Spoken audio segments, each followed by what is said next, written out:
அமரன் இப்போ மிகப்பெரிய சர்ச்சையை சந்தித்து கொண்டிருக்கிறது.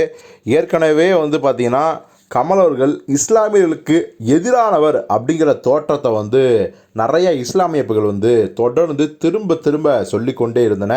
குறிப்பா அவருடைய 2 படங்கள், மிக முக்கியமான 2 வெற்றி படங்கள் பார்த்தீங்கன்னா, இஸ்லாமியரை ரொம்ப தாழ்வா சித்தரிச்சிருக்காங்க அப்படிங்கிற குற்றச்சாட்டுல வச்சாங்க.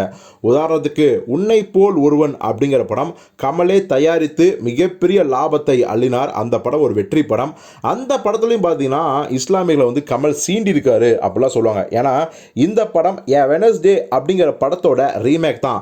ஆனா, அந்த படத்துல இல்லாத பல விஷயங்கள கமல் அவர்கள் பார்த்தீங்கன்னா, இந்த படத்துல ஆட் பண்ணாரு.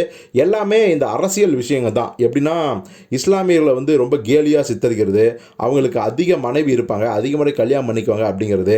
என்னதான் இருந்தாலும் இஸ்லாமியனை நம்ம சந்தேகப்படணும் அப்படிங்கிற மாதிரியான அந்த கிளைமேக்ஸில் அந்த இன்னொரு கமாண்டோவை சுற்று அப்படின்னு சொல்கிற பல விஷயங்கள் பார்த்தீங்கன்னா இதில் இருக்கும். இன்னும் நிறையா சொல்லிட்டே போகலாம். இந்த விஷயங்களை வச்சு பார்த்தீங்கன்னா, கமலை அப்போவே நிறைய பத்திரிகைகளில், அப்புறம் இலக்கிய பத்திரிகைகளில் கண்டனம் தெரிவித்தாங்க.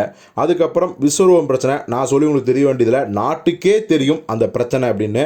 ஸோ அதுக்கப்புறம் பார்த்தீங்கன்னா, கமல் அவர்கள் இந்த மாதிரியான இஸ்லாமிய வெறுப்பில் அவர் மாட்டவே இல்லை. ஆனால் இப்போது அமரன் படத்தின் மூலம் மீண்டும் அவர் சிக்கியிருக்காரு.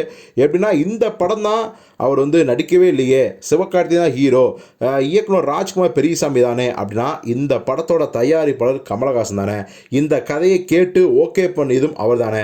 ஏன் இப்போ இந்த டீசர் விட்டாங்க, அதுலேயே பார்த்தீங்கன்னா கெட்ட வார்த்தை வந்திருக்கு.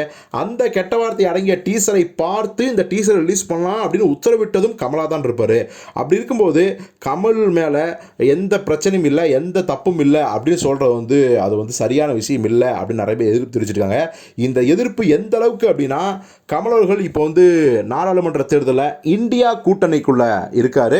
அதற்கு மிகப்பெரிய ஆதரவு தெரிவித்து தன்னுடைய நிலைப்பாட்டை தெரிவிச்சுக்கார். ஆனால் இப்போ நிறைய இஸ்லாமிய அமைப்புகள் அவரை இந்தியா கூட்டணியிலிருந்து வெளியேற்றுங்க, அவர் பேருக்கு வெளியே இந்தியா கூட்டணி இருந்தாலும் உள்ளுக்குள்ள அவர் ஒரு ஆர்எஸ்எஸ்ஐ ஆதரிக்கும் மனப்பான்மை கொண்ட ஒரு பிராமணராக தான் இருக்காரு அப்படின்னு சொல்லி அந்த கூட்டணியிலிருந்து கமலை வெளியேற்றணும் அப்படின்னு நிறைய பேர் தங்களுடைய கோரிக்கையை வைத்துக் கொள்கிறார்கள்.